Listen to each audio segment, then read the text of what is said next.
dele, compartilhando aquilo que ele colocou em nosso coração, né, com a igreja. Meus irmãos, eu quero agradecer a Deus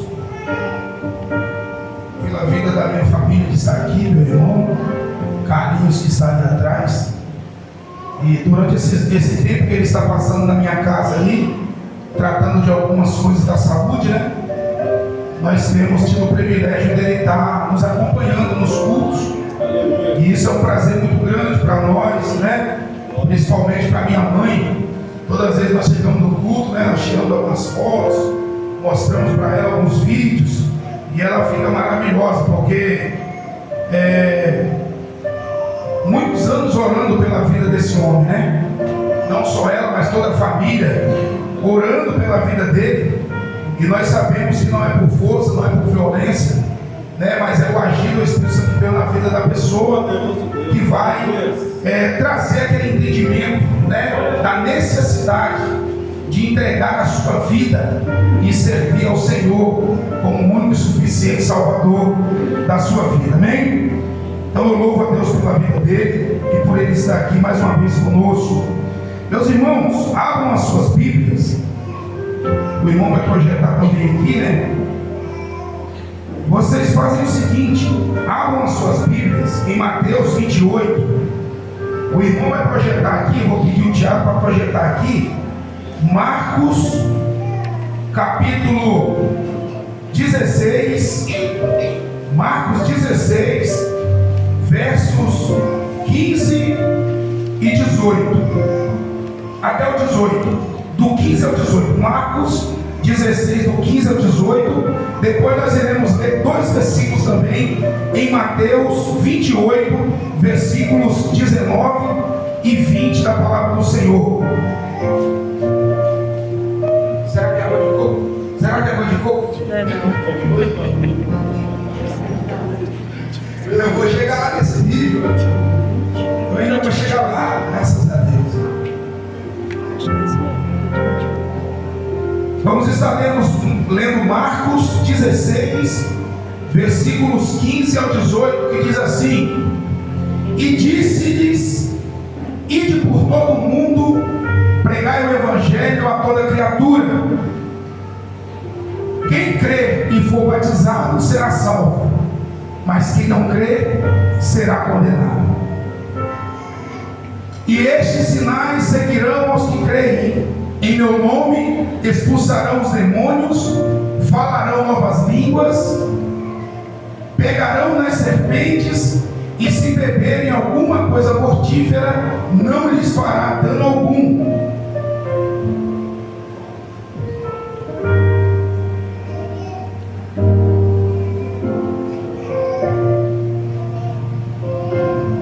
Não lhe fará dano algum.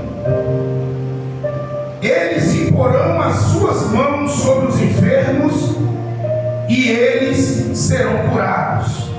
Agora Mateus capítulo 28, versos 19 e 20, vai dizer assim a palavra do Senhor para nós: Portanto, ide, ensinai todas as nações, batizando-as em nome do Pai, do Filho e do Espírito Santo, ensinando-as a guardar todas as coisas que eu vos tenho mandado. E eis que eu estou convosco todos os dias até a consumação dos séculos. Amém? Podem sentar em nome de Jesus. Meus irmãos, eu quero compartilhar com vocês algo da parte do Senhor, louvando a Deus também pela vida do Cláudio, que esteve conosco ontem lá no São Miguel, né? E nós descobrimos que mora um monte de parentes dele lá. Foi lá na vigília conosco ontem, eu, ele e Bruno, bênção pura. Chegamos em casa na noitada, né? 5 horas da manhã quase, e foi bênção pura, graças a Deus. E eu já falei com ele, né? Cola em mim, que eu vou levar você para um monte de lugar abençoado aí, né? Ele falou que ele tem um desejo muito grande de crescer no conhecimento da palavra de Deus, e temos que abraçar as oportunidades, e é frequentando locais aonde a palavra, a exposição da palavra, ela é nítida, que nós vamos tendo, né, sendo abastecido E nós vamos, alimentando mais essa vontade, esse desejo de estudar a palavra do Senhor. Então, cola em mim que nós vamos em muitos lugares bons, maravilhosos, para adorarmos junto a presença do Senhor. Meus irmãos, aproveitando esse tempo maravilhoso que Deus nos deu, eu quero falar sobre 4 coisas maravilhosas, importantíssimas, que nós encontramos nesse texto de Marcos, capítulo 16, do versículo 15 ao 18. Ou seja, o que nós encontramos nesses versículos? Coisas que todo cristão, irmãos, precisa observar e entender. Nós precisamos observar e entender. E durante um bom tempo da minha caminhada na igreja, eu ouvia muita coisa, mas não entendia nada. E aí eu falava muitas das vezes daquilo que os outros já tinham me falado, Mas quando eu parti para o estudo da palavra de Deus, você começa a deixar muitas algemas cair das suas mãos. Muitas algemas caem nos seus pulsos, da sua mente, quando você decide por vontade própria se alicerçar nessa palavra. E as quatro coisas muito importantes que tem nesses versículos, a primeira delas é a ordenança de Jesus para a nossa vida, ou seja, para a vida de todo aquele que decide renunciar às suas vontades e fazer a vontade de Deus, Então a primeira coisa aqui é ordenança, ide. Esse ide significa ir, discipular e enviar. Todos nós que batemos no peito e falamos eu sou um cristão, nós somos chamados para isso: ir, discipular e enviar. Se você acredita que você é um cristão de verdade, isso aqui não pode passar batido na sua vida, na sua missão do dia a dia. Outra coisa que nós encontramos nesse texto muito importante é a recompensa de todo aquele que obedece o mandamento de Deus. Olha que recompensa maravilhosa. Quem crê e for batizado será salvo. Existe recompensa para nós melhor do que a salvação? Eu sei que existem muitas pessoas que às vezes estão até tendo tempo que não acreditam na salvação. Osiel, mas como você fala isso? Irmãos, Deus ele usa um critério para saber se você ama Ele ou se você só está de conversa fiada. Qual critério é? Obedecer os mandamentos do Senhor. Aleluia. Você pode falar, você pode morrer de falar. Se a sua vida, se as suas práticas, se o seu viver não condiz com o que você fala, você está falando à toa. É conversa jogada ao vento. Você não faz a obra de Deus dentro de 4 paredes. Você faz a obra de Deus lá fora. Lá fora. Você não ama a Deus porque você está aqui dentro, no culto de domingo. Você não ama a Deus por causa disso. Primeiro que quando nós gritamos eu amo a Deus, nós precisamos, ao invés de olhar para cima, olhar para o lado e amar o nosso próximo. Eu amo a Deus.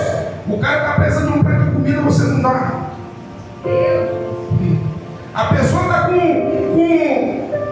uma receita de um remédio de R$30 e nós não ajudamos, mas nós amamos a Deus. Não passe de mentiroso e hipócrita. Mentiroso e hipócrita. Quem age dessa maneira? Então nós temos a recompensa: ser salvo se nós cremos e obedecemos a palavra de Deus. Mas por outro lado também nós temos o juízo. Quem não crê será condenado. Porque da mesma forma que o céu ele é real, o inferno também é real. Porque se você perguntar para qualquer pessoa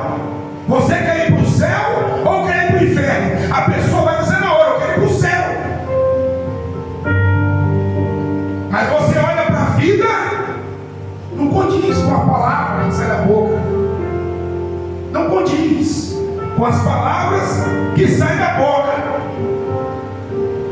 Então quem não crê, e esse crê aqui não é dizer eu creio em Jesus, não. Sai fora disso. Eu creio em Jesus. Existe uma pesquisa maligna aí que fala que 80% do Brasil é cristão. Olha que mentira. Que mentira. Eu queria saber qual é os meios que eles usam para poder dizer ou afirmar que uma pessoa é cristã. Pelo jeito que você está vendo no nosso país aí, 80% é cristão? 80% é cristão? Eu não acredito. Até porque muitos são chamados e poucos escolhidos. Existem muitas pessoas falando de Deus e falando em Deus, mas não obedecem os mandamentos de Deus.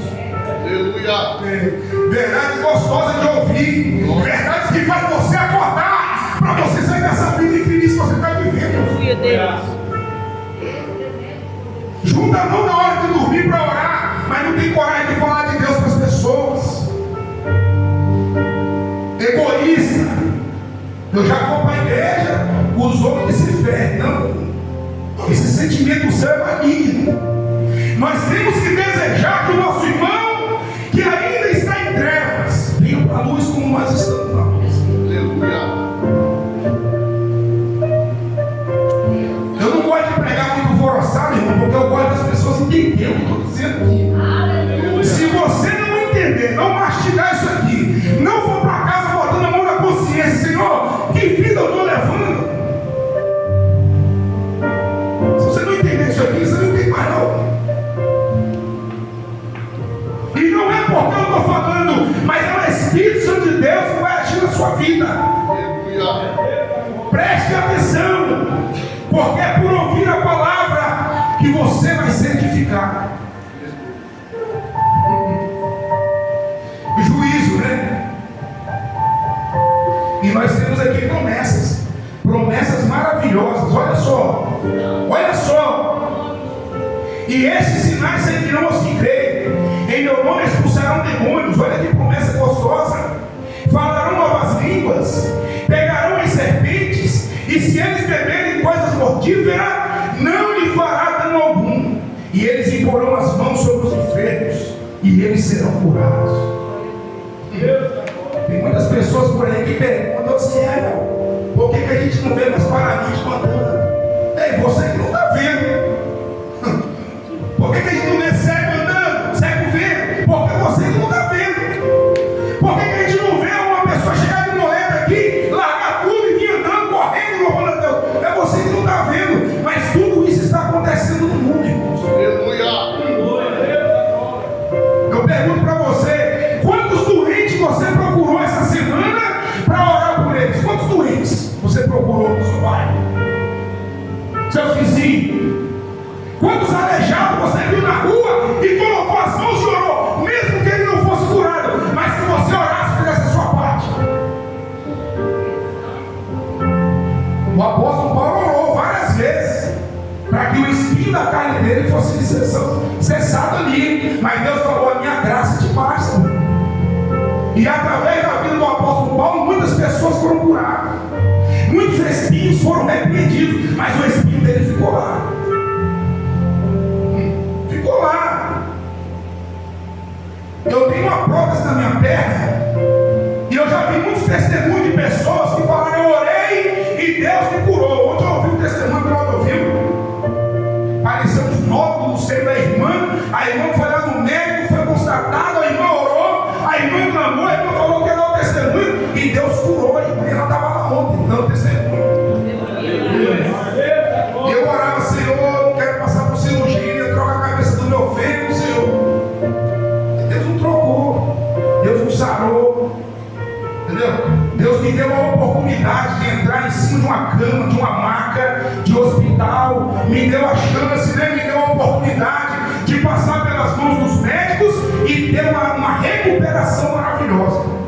E eu clamava na cama, Senhor, se o Senhor me deu uma recuperação maravilhosa, eu vou fazer a tua obra, eu vou evangelizar, vou fazer aquilo que eu fui chamado para fazer. E Deus permite que nós passemos por isso aí.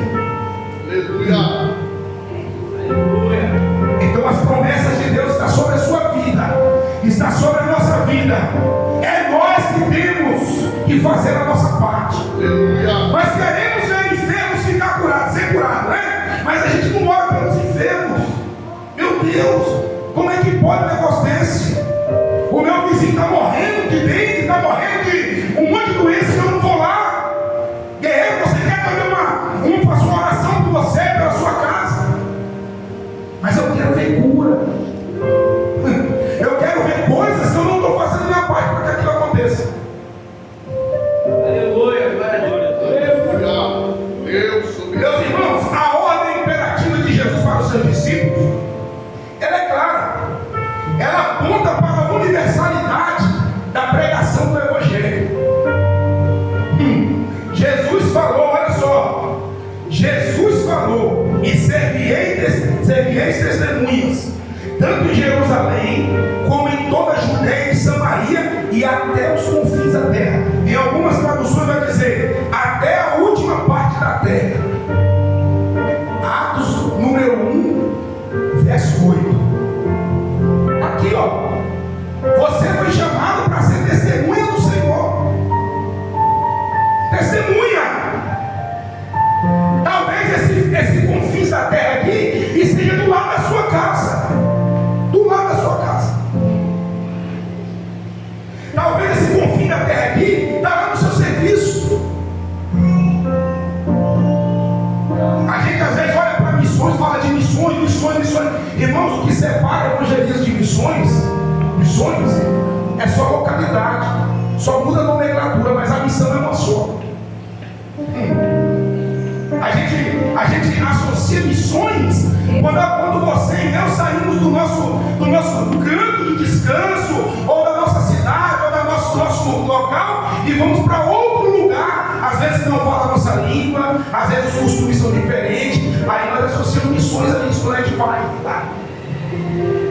Mas quem está lá em outro país está evangelizando lá. Então nós temos que fazer o quê? O id. Pregar a palavra, falar do Evangelho para as pessoas que estão à nossa volta. É isso que nós temos que fazer. Antes de subir ao céu, depois que Jesus ressuscitou, antes de subir ao céu, ele deixou essa ordem. Vai. E isso aqui não é uma opção. Tem gente que olha para o id de Cristo e acha que é uma opção. Não, eu vou se eu quiser. Eu vou se eu quiser, mas não é opção. Isso aqui é uma ordem. Lá no seu serviço, quando você desobedece uma ordem, o que acontece? O que acontece com nós quando desobedecemos uma ordem do nosso patrão? Aí tem ninguém que fala assim, mas ele não é o nosso patrão, não, ele é o seu Senhor. Ele é o nosso Senhor. Eu sou escravo de Cristo. Que escravo nada. Você não está fazendo o que o seu Senhor mandou. Como é que você fala que você é escravo de Cristo? Daqui, ó, ide. Aí passa o mês inteiro e você não vai. Que escravo bonito. Tinha que ir pro tronco.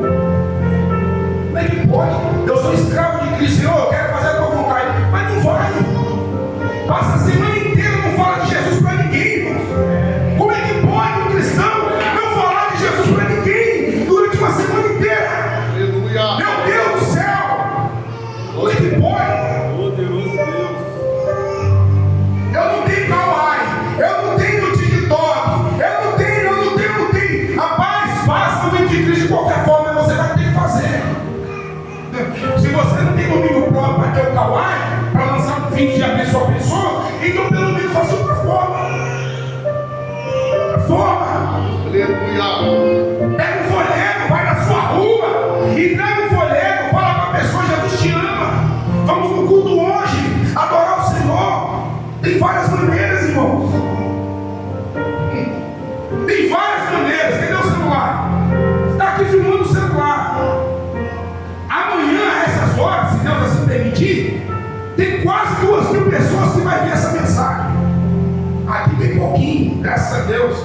Mas amanhã, a esse horário, tem quase 2.000 pessoas que vai ver essa mensagem. E da mesma forma que você vai ser despertado por essa palavra, pessoas que estão ali, ó, vai ver por ali, vai ser despertado também. Aleluia.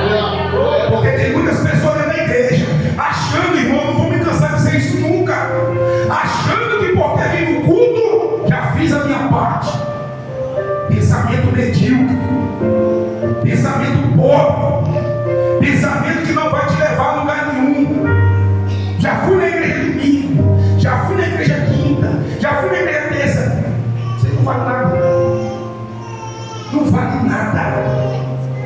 Você vai se inchar de ouvir a palavra e você não vai fazer o vídeo que foi te mandado fazer. Se incha, ó. Eu comecei a me esvaziar quando eu comecei a pregar na rua. Meu Deus, que calçada boa. E ali se fala assim: nossa, papai não me passa, quer saber de quê? Não pode olhar para uma praça que fala que a praça é para fazer culto. Mas é isso aí, ó. Para mim é um culto. Uma calçada alta, boa, é um culto. Você acha que eu vou brigar por isso aqui? 6 microfones? Isso aqui não me interessa. Isso aqui não me interessa. Eu não estou preocupado com isso aqui. Aleluia. Isso aqui é consequência. Deus tem promessa na minha vida e eu creio nessa promessa. E eu sei que eu preciso fazer a minha parte para que a promessa se cumpra. E se você não fizer a sua parte, a promessa não vai se cumprir. Nós não somos perfeitos, somos cheios de defeitos. Mas Deus não está procurando em nós perfeição, até porque Ele não vai achar. Então Deus quer que você faça aquilo que você foi chamado para fazer. Pare de olhar para o outro que não está fazendo. O ídolo de Cristo é individual. Você tem que fazer, você faz parte do corpo. Aleluia. A coisa mais normal do mundo, irmãos, é uma igreja tem 200, 300 membros e no culto na praça tem 4, 5. A coisa mais normal do mundo. Eu estava conversando com o pastor de vez, eu falei: rapaz, se você não trabalhar sua mente para isso, você desanima. Se você ficar olhando para o seu irmão, se a sua base estiver no seu irmão, você está frito. A nossa base tem que estar em Jesus, porque Ele é o autor e consumador da nossa fé. O nosso irmão, ele pode tropeçar e pode cair, e nós temos que dar o ombro para ele se levantar, mas a nossa fé, o nosso estímulo não pode estar nele.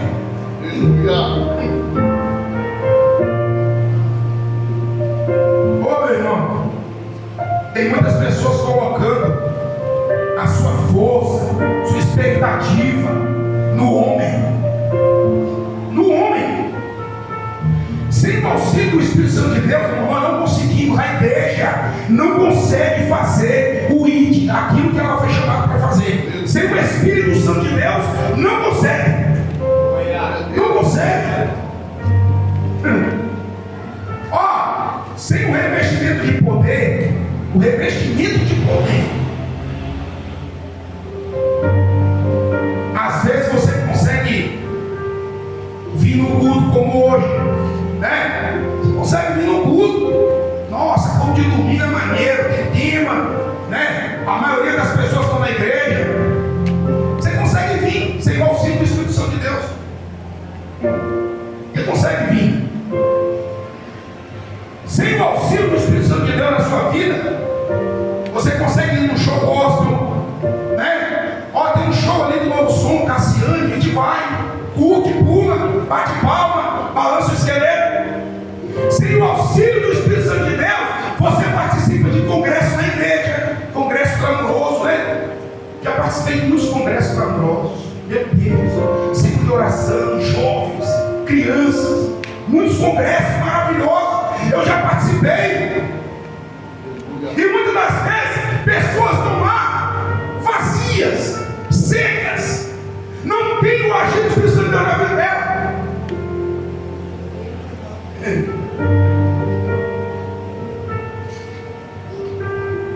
Mas sem o Espírito Santo de Deus também nós não temos ânimo para visitar o doente.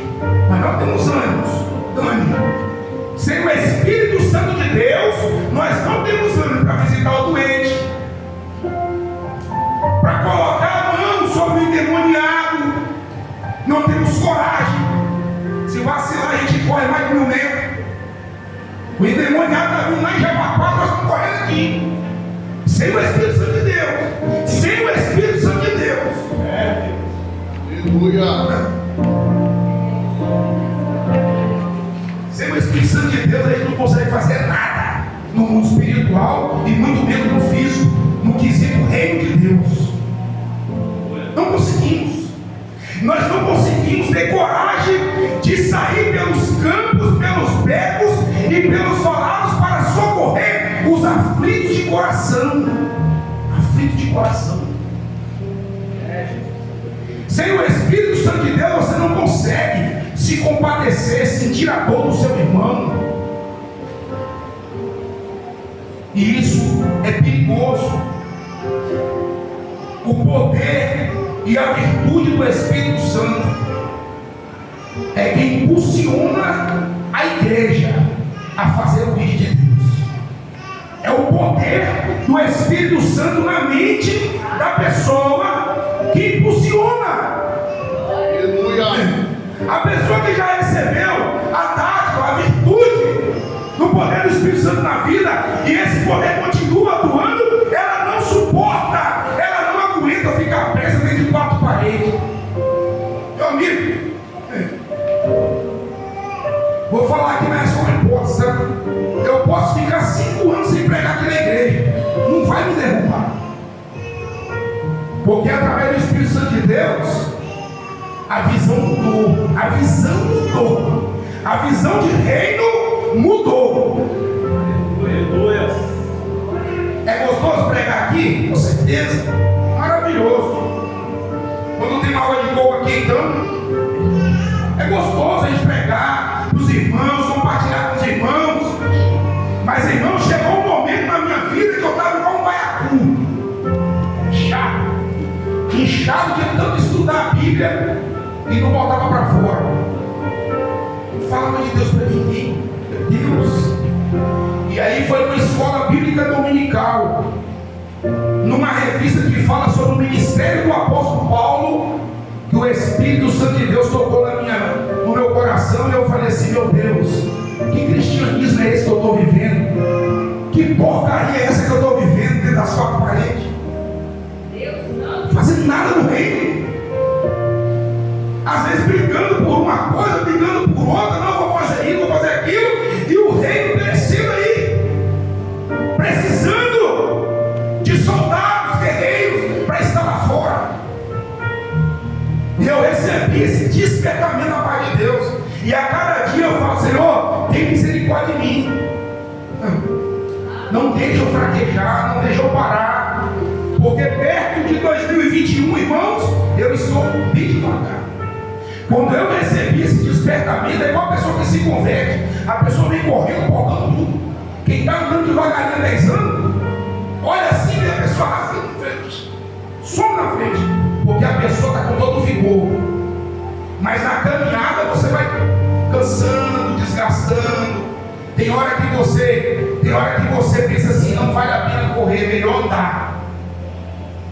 A experiência traz esses pensamentos. Às vezes é melhor andar do que correr, porque o prêmio que eu vou receber não depende de quem vai chegar primeiro, né, pastor? Depende. O prêmio que está reservado para cada um de nós depende de quem vai chegar. Então, se você chega se arrastando, chega em pereba, importa, você vai receber o seu prêmio. Aleluia.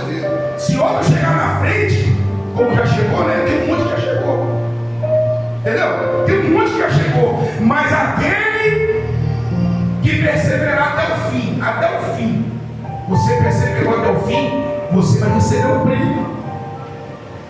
Mas existe um critério para você colocar no seu prêmio. Olha, Jeremias 28, né? 20, versículo 8 e 9. Jeremias chega no estágio que ele não quer nem falar de Deus mais. Ah, Senhor, eu não quero falar mais do Senhor, não. Todas as vezes que eu vou entregar a tua palavra para o povo, o pessoal, né, me chicoteia, me coloca no tronco, me coloca no calabouço, me arrebenta todo. Eu não quero mais falar de Deus. Jeremias injuriado. E aí, quando ele está nesse dilema, nessa briga, ele fala: olha, quando eu ficava pensando essas coisas e dizendo na minha mente, até verbalizando, eu não quero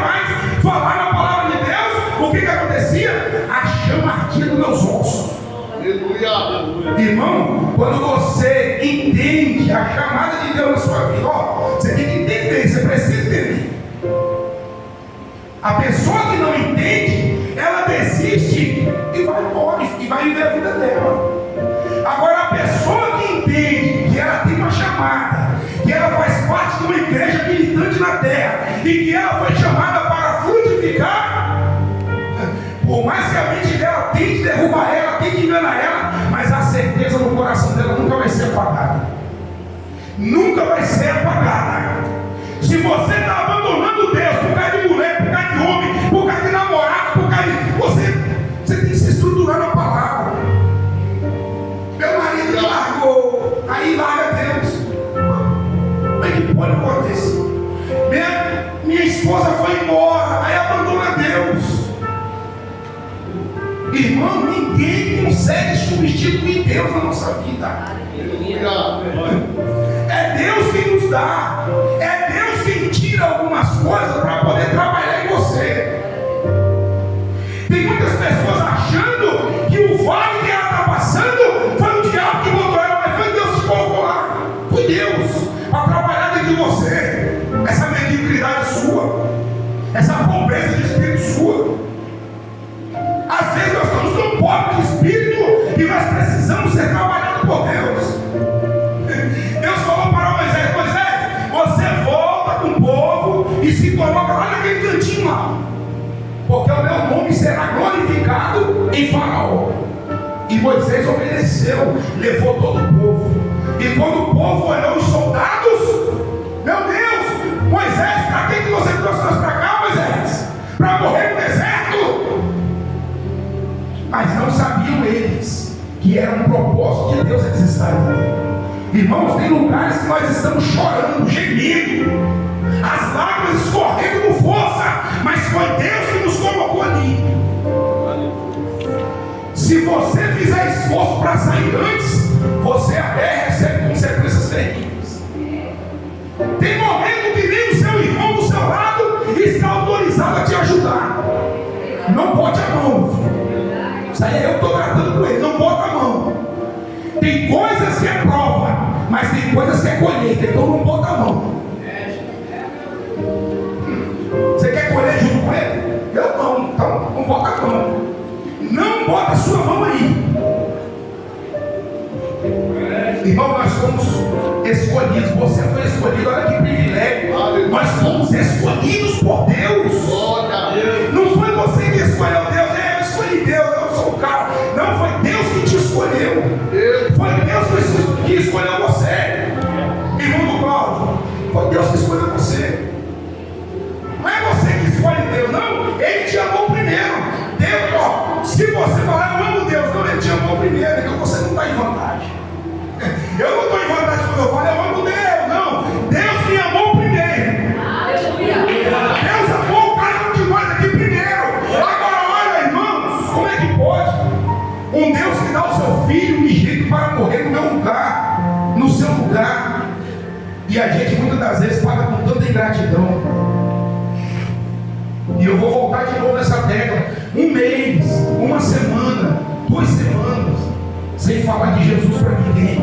Entra tudo, sai calado. Fala um monte de abobrinha como eu, outrora falava também. Onde tinha uma conversa fiada, eu estava no meio. Onde tinha uma conversa fiada, eu estava no meio.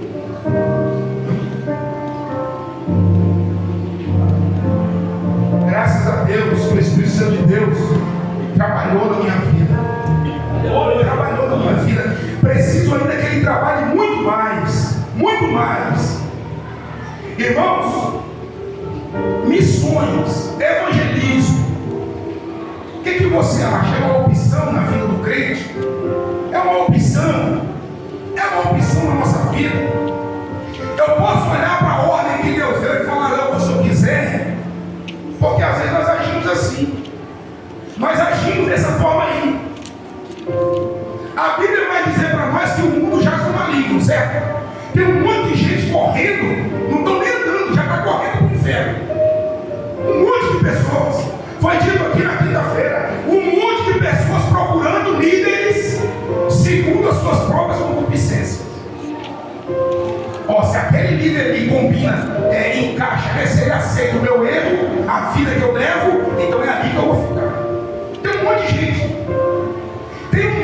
pessoas dessa forma, irmãos, caminhando a passos largos. E às vezes nós agimos com tanta crueldade com relação a pessoas que estão lá fora, precisando de uma palavra. Precisando de uma palavra. Deus deu o seu filho para que morresse em nosso lugar, para que nós tivéssemos a oportunidade de se religar a Ele novamente e sermos recebidos como filho de Deus. Todos nós aqui merecemos a morte, merecemos o castigo, mas Deus, pelo seu infinito amor, nos deu a oportunidade de ter a vida eterna, porque existe, irmãos, na eternidade existem duas coisas: vida eterna e morte eterna. Senhor, como que eu faço para poder escolher? É aqui nessa terra. É aqui que nós vamos escolher se nós queremos vida eterna ou morte eterna. E isso é uma realidade. Isso é uma realidade. A morte eterna é realidade. Muitas pessoas não creem, mas é uma realidade. E nós temos que pregar, mesmo pessoas do nosso lado não acreditando. Eu não me canso de vos dizer as mesmas coisas, diz o apóstolo Paulo. Não me canso. Não podemos se cansar. Você tem que pregar todos os dias, falar de Jesus todos os dias, a todo momento que for te dar a oportunidade, falar que Jesus Cristo salva, cura, liberta e quer levar a pessoa para o céu. Aleluia. Porque enquanto existe um Deus que quer te levar para o céu, existe um diabo que quer te levar para o inferno. Para onde você quer ir? É as suas atitudes, é as suas escolhas.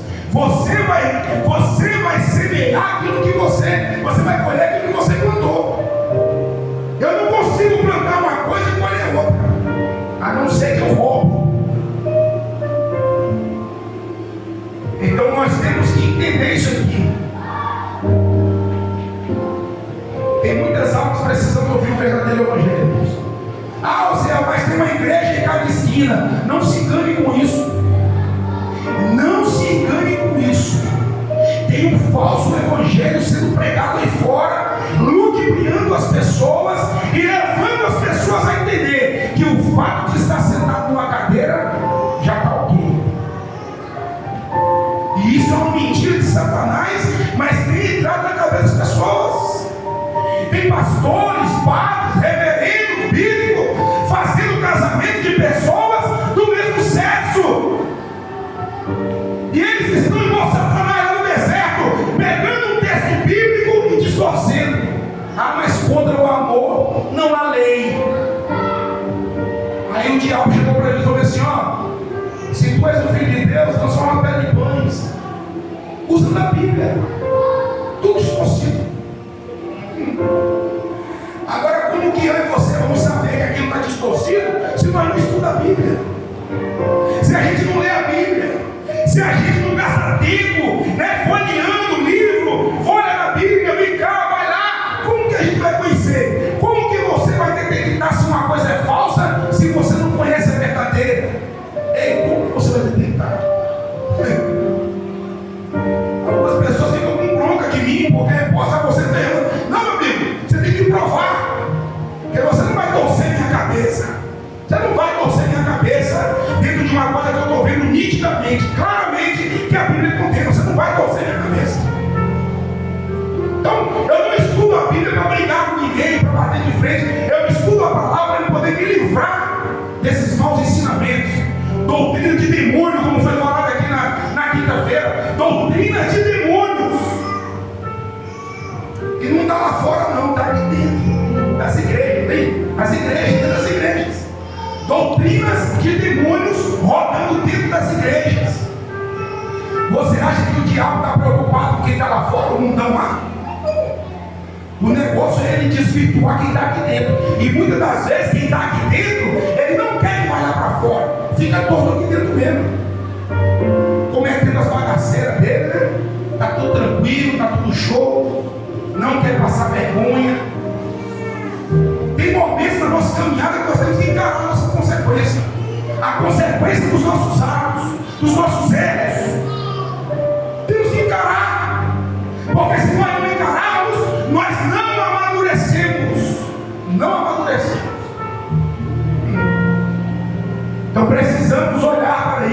O apóstolo Paulo, em 1 Coríntios 9,6, ele fala assim: ó, ai de mim, se não pregar o Evangelho. Meu amigo, nós temos que olhar para nós e entendermos aqui, ó, o Evangelho é uma obrigação, é sua obrigação. Quem é cristão aqui, quem se diz cristão, né? Você tem que entender, pregar o Evangelho para as pessoas é sua obrigação. Rapaz, nós estamos vivendo um tempo tão difícil, que é capaz de, diante de uma palavra dessa, pessoas falarem assim: não sou empregado de ninguém. O tempo está feio, o tempo está complicado. As pessoas não querem colocar isso na cabeça muitas das vezes. Eu sou cristão, mas tem que entender que você tem uma obrigação. Você tem que levar o hino de Cristo, a palavra, o Evangelho para as pessoas. Você não pode ver uma pessoa morrendo à míngua e deixar de dar água para ela. Não pode. Isso é pecado. Isso é um crime. E se eu sei que tem pessoas que precisam, eu preciso alimentar essas pessoas. Mas só que para alimentar aquela pessoa, eu preciso o quê? Me alimentar também.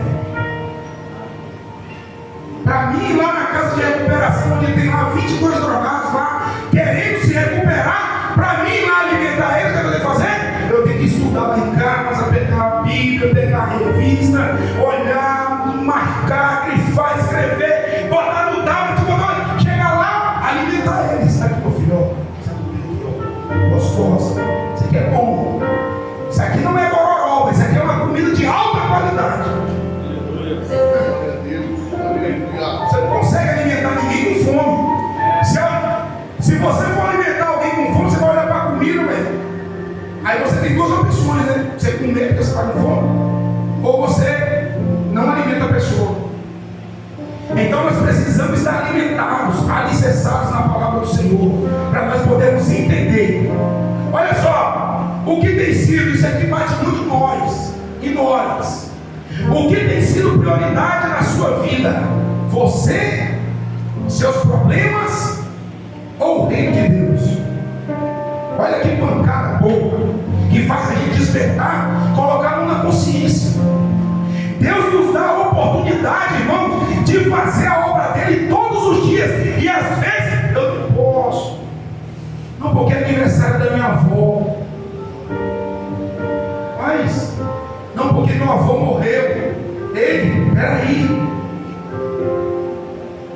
Não porque, ô pastor, não dá para mim porque, fala porque para Deus, para ver se Deus vai te aceitar assim. O porquê cola para o pastor, cola para o mestre da obra, cola para o obreiro, seu pai, sua mãe, mas para Deus o porquê não cola. Não, eu peguei porque não cola. Eu falo para os adolescentes direto, eu empanturro ele com essas palavras aqui. Não cola, desculpinha, cola. Mãe, você está onde, filha? Eu estou na sala de aula, está na esquina conversando à toa ou ficando com o menino. Deus está te vendo lá. Deus está vendo você praticando o pecado lá. Então você tem que entender isso aqui. Quando eu estava lá na Bahia mergulhando, tinha muitas meninas lá, muitas meninas, meu Deus, estava em cima, ia no barco querer buscar gente, e tinha umas que ultrapassavam as barreiras e chamavam a gente de, falavam que a gente não gostava de mulher, não sei o quê, mas lá eu tinha opção, minha esposa não está aqui, meu pai não está aqui, minha mãe não está aqui, né? Mas aí, irmãos, Deus está aqui. Deus está aqui. E eu não fui fiel à minha esposa lá na Bahia por causa dela, não. Negativo. A minha fidelidade primeiro foi com Deus, e depois se estendeu para ela. A minha fidelidade é com Deus. Senhor, eu não vou fazer porque não te agrada. Sai daqui, Satanás. Não te agrada. Não agrada. Então eu sou fiel a Deus, e a minha fidelidade a Deus vai se estender para os meus familiares, para os meus amigos, para aqueles que estão à minha volta. Não adianta. Minha mãe está aqui, eu vou fazer, mas Deus está ali, Deus está te vendo.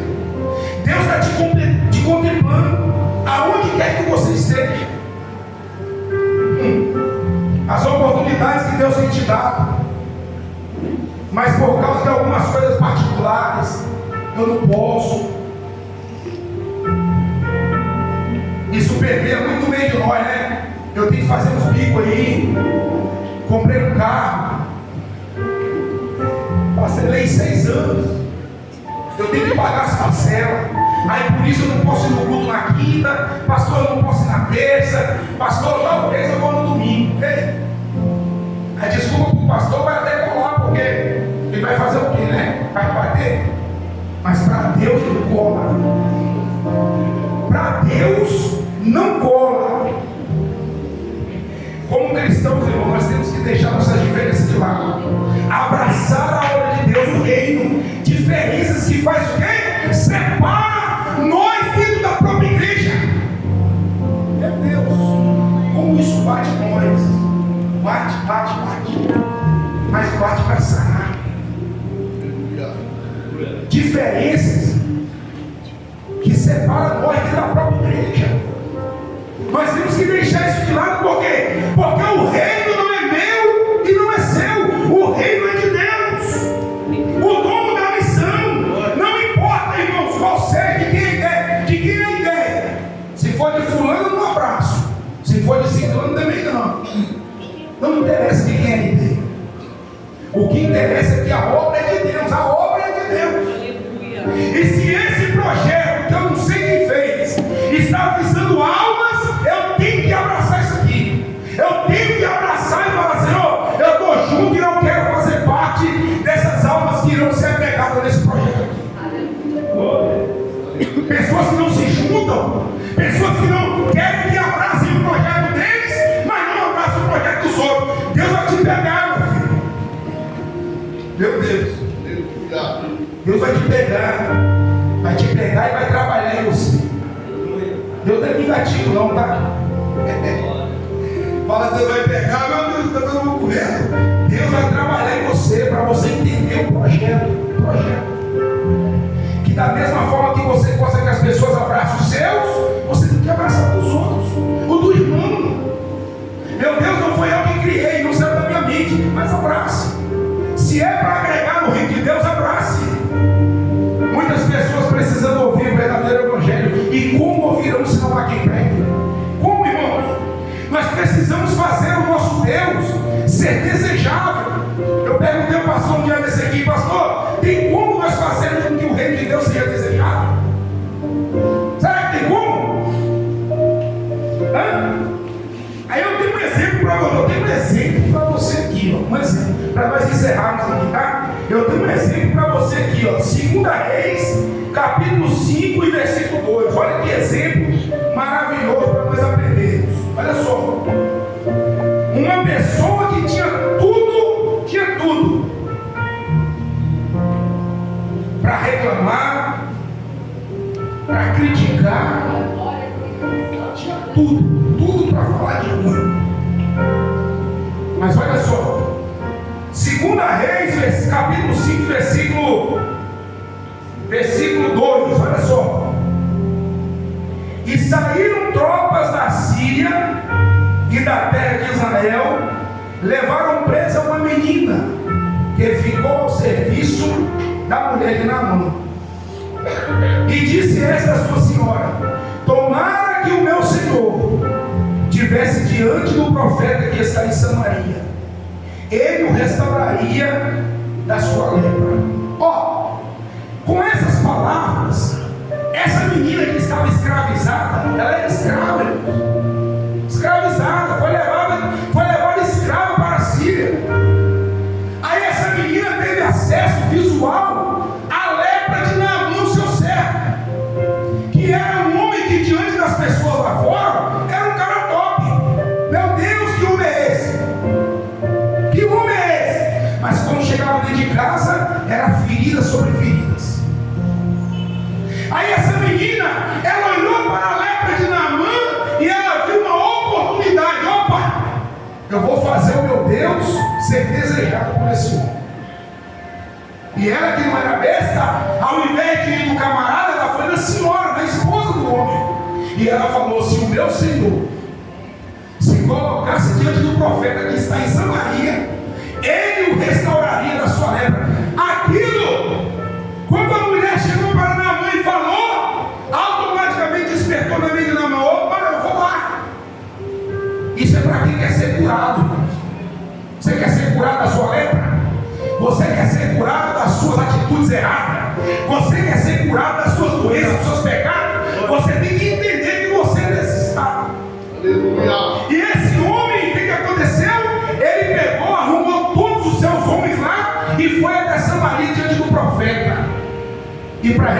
história? Esse homem voltou para a sua terra convertido ao Deus de Israel. Você tem, eu tenho que fazer o nosso Deus ser desejado. Ser desejado. Ei, eu quero servir esse Deus que você serve, irmão. Ei, eu quero orar para esse Deus que você ora. Ei, eu quero fazer isso aqui que você faz. Eu quero ir no culto que você vai. Nós temos que fazer o reino de Deus ser desejado. Eu sei que tem muitas pessoas com o coração endurecido, mas nós não podemos perder a esperança, porque a esperança, a nossa esperança, está no Senhor, o Deus que fez os céus e o Deus que fez a terra. E eu quero deixar essa palavra hoje, nessa noite, deixando para você uma frase. Mais uma vez, Jesus não nos deixou uma opção, Ele nos deixou uma ordem. Entenda isso. Espírito Santo de Deus entra na mente desse pessoal que ainda não entendeu e faz entender. Jesus não deixou uma opção, eu vou se eu quiser, não. A ordem dele é: ide e frutificai para o meu reino. E outra coisa, tem mais, o céu tem. O fruto que você ia produzir lá fora, nós precisamos cuidar dele aqui dentro, para que ele o quê? Permaneça. Eu falei para a pessoa lá, vamos na igreja domingo, ela vem, aceitou Jesus, mas eu não falo com essa pessoa. Eu não visito ela durante a semana. Nós fomos chamados para fazer discípulo. Fazer discípulo. E como fazer discípulo se eu nunca fui discipulado? Como fazer discípulo se eu não entendo a palavra? Então, irmãos, vamos se aprofundar na palavra de Deus. Nós fomos escolhidos para produzir fruto, e que esse fruto permaneça para a honra e glória do Senhor.